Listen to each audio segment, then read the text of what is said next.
دشمن وہ نہیں جو سامنے بولتا ہے، بلکہ وہ ہے جو تمہارے قریب بیٹھ کر تمہیں گرنے کا مشورہ دیتا ہے۔ شمس الدین نے پرچی کو بار بار پڑھا۔ الفاظ سیدھے دل میں اتر گئے، مگر سوال یہ تھا کہ یہ خط بھیجا کس نے اور کیوں؟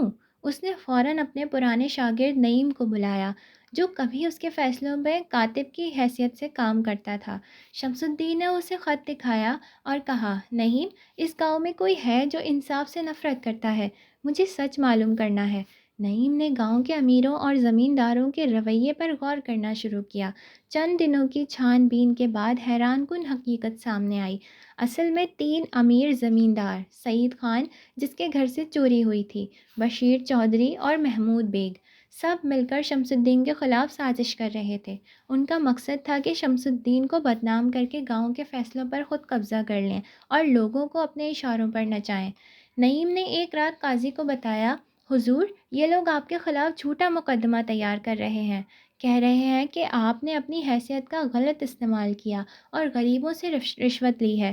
یہ سن کر شمس الدین کے قدموں تلے زمین نکل گئی۔ وہ چیخ کر بولا، اللہ کی پناہ، میں نے تو ہمیشہ عدل کے نام پر فیصلے کیے، پھر لوگ کیوں دشمن بن گئے ہیں میرے؟ نعیم نے آہستگی سے کہا، مولوی صاحب، سچ ہمیشہ دوست نہیں بناتا، کبھی کبھی وہ سب سے بڑے دشمن پیدا کرتا ہے۔ اگلے دن گاؤں میں افواہیں پھیل گئیں۔ قاضی صاحب نے اپنے عہدے کا غلط فائدہ اٹھایا، اس کے فیصلے اب پاک نہیں رہے، یہی وجہ ہے کہ گاؤں پر قحط آیا ہے۔ شمس الدین کو گلیوں میں دیکھ کر لوگ منہ موڑنے لگے، بچوں کو ماں باپ کہنے لگے، دور رہو، قاضی پر اللہ کا غضب ہے۔ لیکن شمس الدین خاموش رہا۔ وہ جانتا تھا کہ وقت خود گواہ بنے گا۔ اس نے اپنے رب کی طرف نگاہ اٹھا کر کہا، اے میرے پروردگار، اگر میں سچا ہوں تو تو ہی میرا وکیل ہے۔ میں تیرے انصاف پر بھروسہ کرتا ہوں، نہ کہ انسانوں کے شور پر۔ اسی رات جب وہ دعا میں مصروف تھا، دوبارہ ایک پرچی اس کے دروازے پر پھینکی گئی، لیکن اس بار الفاظ پہلے سے زیادہ خوفناک تھے۔ آزمائش ابھی ختم نہیں ہوئی، جو تمہیں نیچا دکھانا چاہتے ہیں وہ جلد تمہارے اپنے گھر کے دروازے تک پہنچ جائیں گے۔ شمس الدین کے ہاتھ کانپ گئے، کمرے میں خاموشی چھا گئی اور باہر دور کہیں بجلی چمکی، جیسے آسمان بھی یہ اعلان کر رہا ہو کہ ایک نیا طوفان آنے والا ہے۔ وقت گزرتا گیا، قحط ختم ہو گیا، مگر گاؤں کے دلوں میں ابھی تک اندھیرا باقی تھا۔ شمس الدین کی عزت واپس آہستہ آہستہ بحال ہو رہی تھی، مگر وہ خود کو اب بھی ماضی کے بوجھ سے آزاد نہیں کر پا رہا تھا۔ پھر ایک دن انوار پور کے دروازے پر ایک قافلہ آیا۔ لوگوں نے دیکھا کہ ایک اونٹ پر سواری کرتے ہوئے ایک جوان شخص آ رہا ہے، صاف ستھرا لباس، پر اعتماد چال اور چہرے پر وقار۔ جب وہ اترا تو سب حیران رہ گئے۔ وہ کوئی اور نہیں بلکہ یوسف تھا، وہی یتیم مزدور جسے کبھی جھوٹے الزام میں سزا دی گئی تھی۔ اب وہ نہ کمزور تھا نہ مجبور۔